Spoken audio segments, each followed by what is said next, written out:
Hello guys, welcome to BRK news. నేను మీ నందు. Betting యాప్స్ని ప్రమోట్ చేసిన ప్రతి ఒక్కరిని ఇప్పుడు అరెస్టులు అయితే చేస్తున్నారు. సెలబ్రిటీస్ దగ్గర నుంచి పొలిటీషియన్స్ వరకు ఎవరిని వదలట్లేదు, కేసులు అయితే నమోదు చేశారు. ఈ ప్రాసెస్ ఏదైతే తీసుకొచ్చారో ఇదైతే కరెక్టే, కానీ బట్ యాప్స్కి పర్మిషన్ ఇచ్చిన వాళ్ళని, దాన్ని లీగలైజ్ చేసిన వాళ్ళని మాత్రం అరెస్టులు అయితే చేయట్లేదు. దీనికి సంబంధించి పూర్తి డీటెయిల్స్ మనతో పాటు సీనియర్ అనలిస్ట్ చింత రాజశేఖర్ గారు ఉన్నారు. ఆయనతో మాట్లాడి తెలుసుకుందాం. Hello sir. సార్, ఒకళ్ళేమో బెట్టింగ్ యాప్స్ని ప్రమోట్ చేస్తారు, ఒకరేమో వద్దు అంటారు. ఏది ఏమైనా కామన్ పీపుల్ వాళ్ళు ఇచ్చే యాడ్ల వల్ల ఎంతో నష్టపోతూ ఉన్నారు. ఎట్టకేలకి ఇప్పుడు సినీ సెలబ్రిటీస్ ఎవరైతే ఉన్నారో, బిగ్ బాస్ ఆర్టిస్టులు కొంతమంది, స్మాల్ స్క్రీన్ ఇండస్ట్రీ వాళ్ళని 1 by 1 అరెస్ట్ చేసుకుంటూ వస్తున్నారు. తాజాగా వచ్చిన లిస్టులో ఏంటంటే హర్ష సాయి మీద కూడా కేసు నమోదైంది. ఆయన కూడా అరెస్ట్ చేయాలి అని చెప్పి. దీన్ని మీరు ఎలా చూస్తారు సార్? అంటే ఒక్కో రాష్ట్రంలో ఒక్కో చట్టం ఉండటం వలన ఈ ప్రాబ్లం వస్తుంది. తెలంగాణ ప్రభుత్వం దాన్ని బ్యాన్ చేసింది. గతంలో వైసీపీ ప్రభుత్వం కూడా 129 బెట్టింగ్ యాప్స్ మీద బ్యాన్ తీసుకోవాలని జగన్మోహన్ రెడ్డి కేంద్రానికి లేఖ రాశారు. కాకపోతే ఆ పెద్ద పెద్ద బెట్టింగ్ యాప్స్, పెద్ద పెద్ద క్రికెటర్ స్టార్స్, సినిమా స్టార్స్ కూడా దాన్ని ప్రమోట్ చేయడం వలన సో జనాలు దానికి ఎగబడుతున్నారు. ఆన్లైన్ రమ్మీ అని వస్తుంది. ఆన్లైన్ రమ్మీ అని వాళ్ళు ఏం చేస్తారంటే, సాఫ్ట్వేర్ ఎలా ఉంటుందంటే 2 సార్లు 3 సార్లు వీళ్ళు గెలిచేలాగా ఉంటుంది.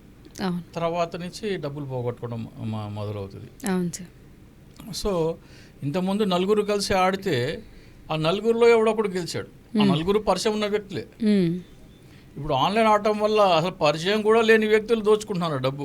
సరే, 4లో పరిచయం ఉన్న వ్యక్తి తీసుకుంటే రేక పోనీలే కనికరం అని ఏదైనా కష్టం నష్టం వచ్చినా కానీ ఆదుకుంటాం, ఫ్రెండ్షిప్ అలాంటిది ఏదైనా చేస్తే కొద్దిగా కనికరం ఉన్నవాళ్ళు చేసేవాళ్ళు. ఇప్పుడు అసలు వాడెవడో తెలియదు, ఎవరు తింటున్నాడో ఎవరు తింటాడో తెలియదు, దోచుకుంటున్నారో అయిపోతుంది. ఇంకోటి, నేను రీసెంట్గా ఆంధ్రప్రదేశ్ ప్రభుత్వం కూడా లాటరీలు, ఆన్లైన్ గేమింగ్ యాప్స్కి పర్మిషన్ ఇవ్వాలని డిసిషన్ తీసుకుంటున్నట్టు. సో ఇప్పుడు మీరు అంటున్న సెలబ్రిటీలు ఎవరైతే ఉన్నారో వాళ్ళు తెలుగు వాళ్ళు, ఈ రాష్ట్రంలో ఆ రాష్ట్రంలో వాళ్ళ వీడియోలు చూస్తారు. సో బెట్టింగ్ వాళ్ళు ఆంధ్రప్రదేశ్లో గేమింగ్ యాప్ని వాళ్ళు ప్రమోట్ చేశారనుకోండి. ప్రమోట్ చేస్తే అది తెలంగాణలో నేరము, ఆంధ్రప్రదేశ్లో లీగల్. ఎలా ఎలా తీసుకుంటారు? ఇప్పుడు వాళ్ళు ఉన్నారనుకోండి, రేపు పొద్దున్న చంద్రబాబు నాయుడు గారు గేమింగ్ పర్మిషన్ ఇచ్చారు కాబట్టి నేను దాన్ని ప్రమోట్ చేశాను అంటారు. తెలంగాణలో అది నేరం. మీరు యూట్యూబ్లో మరి తెలంగాణ, ఆంధ్ర అందరూ చూస్తారు కదా. ఇప్పుడు నార్త్ ఇండియాలో డ్రీమ్ 11 అని క్రికెట్ IPL బెట్టింగ్లు మొదలవుతున్నాయి. అలాగే ఆన్లైన్ రమ్మీ అని అన్ను కపూర్ వీళ్ళందరూ ప్రమోట్ చేస్తున్నారు. ఎంత మోసం అది అసలు. ఇప్పుడు మొన్న 3 మీద, సినిమా వాళ్ళ మీద 129 కోట్ల రూపాయల పరువు నష్టం దావా ఒకటి ఫైల్ అయింది. మీకు కేసరి అని ఒక పాన్ మసాలా ఉంటుంది. పాన్ మసాలాలో ముగ్గురు ఎవరో సినిమా యాక్టర్లు దాన్ని ప్రమోట్ చేశారని, ప్రతి ఒక్క పలుకులో కేసరి ఉందని. కేసరి అంటే మనకి సాఫ్రన్ ఏమంటారు తెలుగులో? సాఫ్రన్ని కుంకుమ పువ్వు అంటారు. కుంకుమ పువ్వు. ప్రతి పలుకులో కుంకుమ పువ్వు ఉంది అని చెప్తున్నారు. ప్రతి పలుకులో కుంకుమ అంటే అది కేజీ లక్షల్లో ఉంటుంది. అవును, చాలా కాస్ట్లీ ఉంటుంది.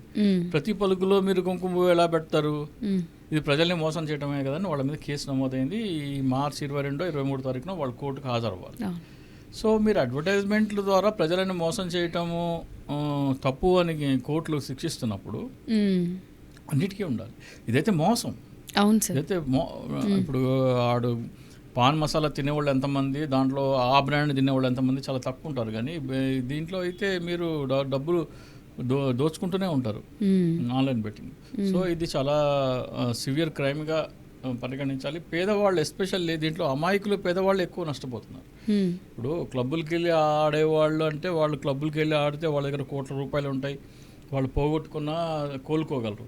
కానీ ఆన్లైన్ బెట్టింగ్ వల్ల ఎంతమంది నష్టపోతారు? వాళ్ళు దాదాపు సాఫ్ట్వేర్ ఎంప్లాయీస్ కూడా చాలామంది డబ్బులు పోగొట్టుకుంటూ ఉంటారు దీంట్లో, ఈ వ్యామోహం వల్ల.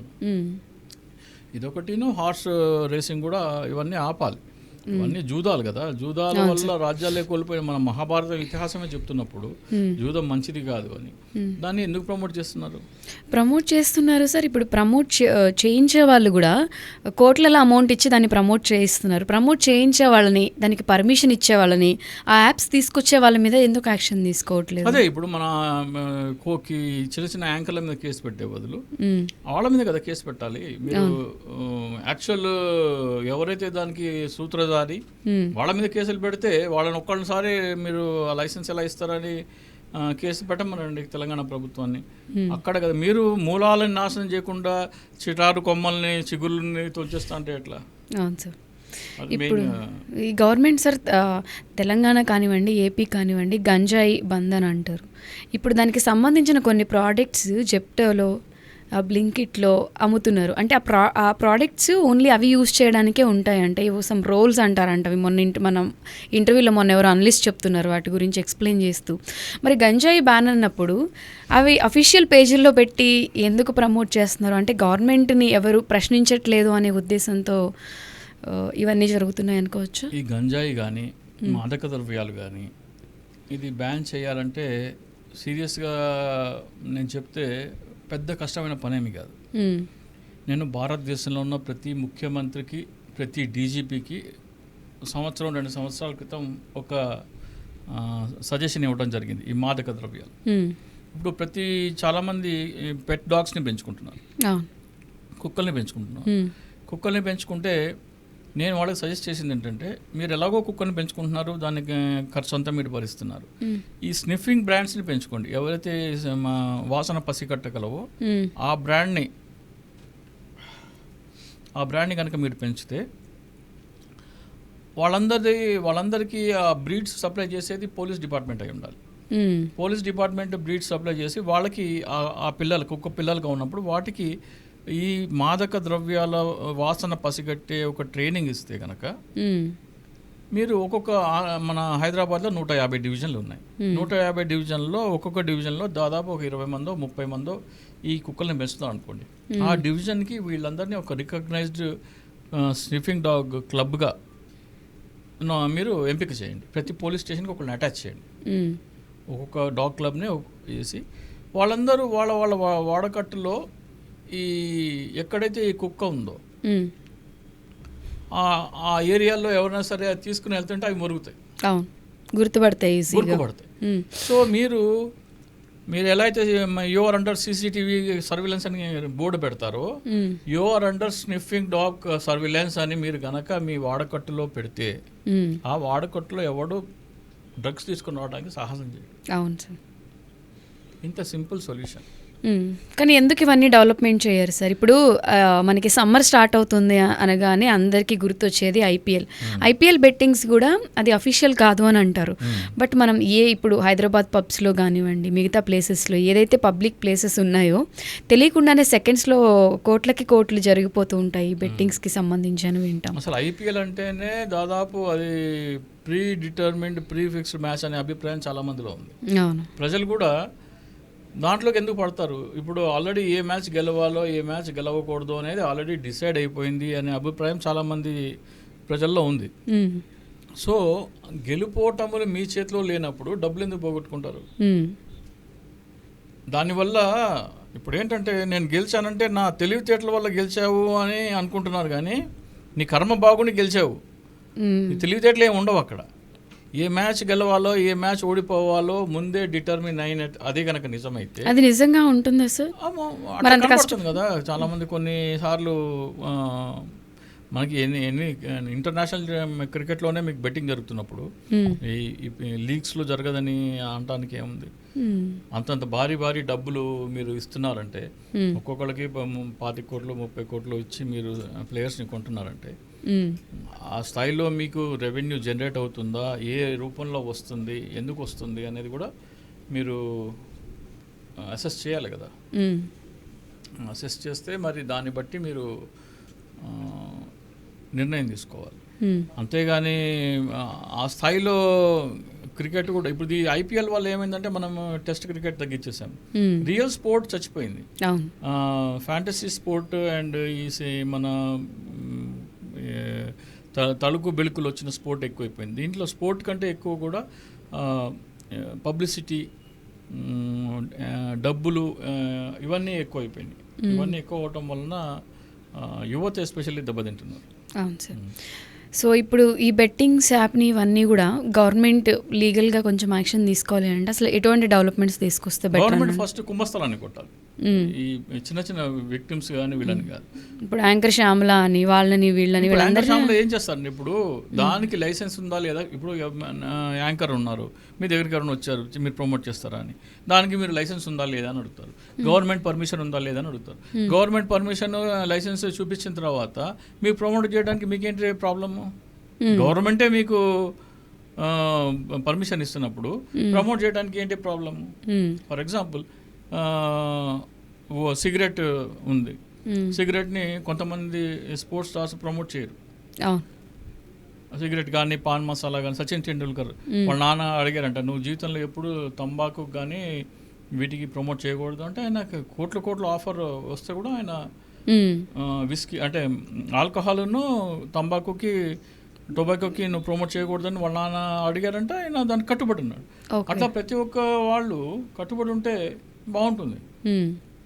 ఇప్పుడు సినిమా స్టార్స్ ఉన్నారు, సినిమా స్టార్స్ అందరూ కూడా వాళ్ళందరికీ ఫ్యాన్స్, వాళ్ళు చెప్తే వింటారు కదా. మీరు అందరూ హెల్మెట్ పెట్టుకోండి, మీరు సిగరెట్ తాగకండి, మీరు ఆల్కహాల్ తాగకండి అని వాళ్ళ ఫ్యాన్స్కి చెప్తే ఒక సోషల్ రెస్పాన్సిబిలిటీ ఫుల్ఫిల్ చేసినట్టు అవుతుంది. అవేమీ చేయట్లేదు కదా, అవేమీ చేయట్లేదు. సో వాళ్ళు ఇప్పటికైనా సరే మీ బెట్టింగ్ యాడ్ల జోలికి వెళ్ళకండి. పాతకాలంలో అలా ఉండేది కాదు. పాతకాలంలో సోషల్ రెస్పాన్సిబిలిటీ అనేది ఉండేది. సోషల్ కాజ్ కోసము వాళ్ళు నిలబడేవాళ్ళు.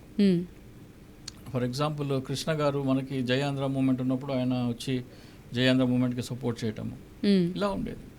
ఇప్పుడు ఇక్కడ తమిళనాడులో చూడండి మీరు, తమిళనాడులో వాళ్ళకి సోషల్ రెస్పాన్సిబిలిటీ ఎంత ఉంటుందంటే, కావేరీ వాటర్ డిస్ప్యూట్ వచ్చిన, హిందీ బలవంతంగా రుద్దిన, జల్లికట్టు ఉద్యమం వచ్చిన సినిమా నటులందరూ వచ్చి ప్రజలతో నిలబడతారు. మన తెలుగు సినిమా వాళ్ళు వేస్ట్. ఆంధ్రప్రదేశ్కి ప్రత్యేక హోదా ఇవ్వకపోతే ఏ ఒక్కడు నోరి పట్ల, పోలవరం ఎత్తు తగ్గిస్తామంటే ఏ ఒక్కడు నోరి పట్ల, పోలవరం ఎత్తు తగ్గిస్తారన్నట్టు తమిళనాడులో చేయమనండి, అందరూ వచ్చి రోడ్డు మీద కూర్చుంటారు. వాళ్ళు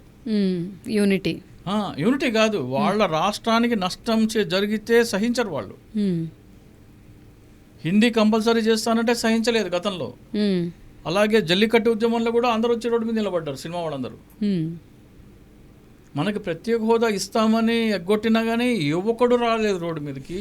పోలవరం ఎత్తు తగ్గిస్తా అంటే యువకుడు మాట్లాడట్లేదు.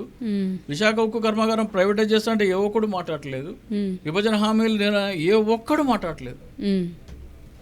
అంటే మన వాళ్ళు ఇప్పుడు పొలిటికల్గా వాళ్ళతో ఏమైనా పెట్టుకుంటే, మనకి సినిమా ఇండస్ట్రీని కూడా పొలిటికల్ వాళ్ళే రూల్ చేస్తున్నారు కాబట్టి నోరెత్తి క్వశ్చన్ చేస్తే పర్సనల్గా ఎఫెక్ట్ అవుతుంది అనే భయంతో వీళ్ళందరూ మాట్లాడట్లేదు అనుకోవాలి సార్. ప్రజలు గమనించాలి, వీళ్ళు కేవలం మనని డబ్బులు సంపాదించుకోవడమే వాడుకుంటున్నారు.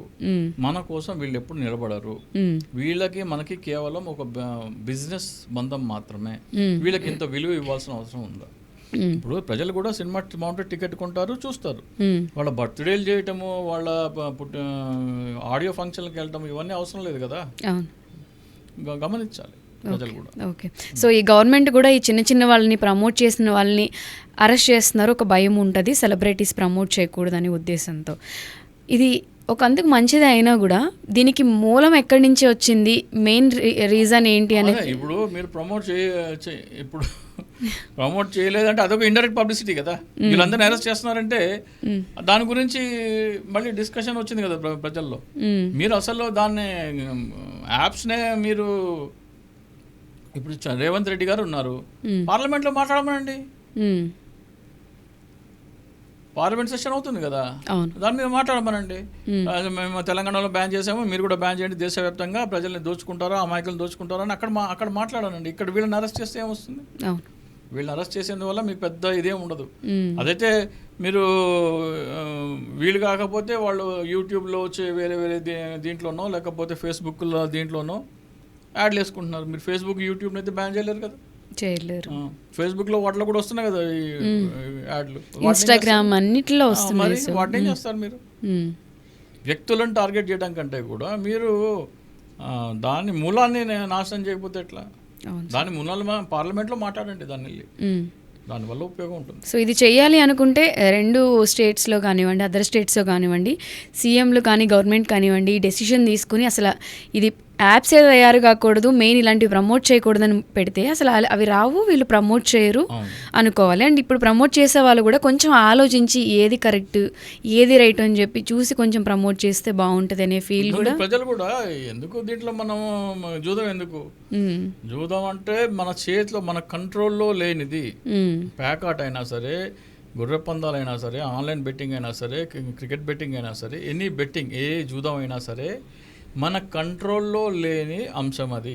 అవును సార్. ఇప్పుడు మీరు క్రికెట్ బాగా మీరు బాగా ఆడితే మ్యాచ్ విన్నర్ అయితే మీకు డబ్బులు ఇస్తానన్నారు అనుకోండి, ప్రైజ్ మనీ ఇస్తాను అనుకోండి. క్రికెట్ ఆడి మీ ప్రతిభ చూపించి గెలవండి, అది మీ టాలెంట్కి వచ్చే డబ్బు. అవును. కానీ పేక ముక్కల్లో మీ చేతిలో ఏ ముక్క పడుతుందో మీ కంట్రోల్లో లేదు కదా. అవును. మ్మ్. మీ కంట్రోల్లో లేని దానికి మీరు క్రెడిట్ ఎలా తీసుకుంటారు? సో దానిలో డబ్బులు పెట్టడం అనేది ఫూలిష్. అవును సార్. ఇప్పుడు కెసినోలు కూడా ఎవరైనా కెసినో ఆడాలి అంటే గోవాకో లేకపోతే వేరే కంట్రీస్కో వెళ్ళి ఆడతారు.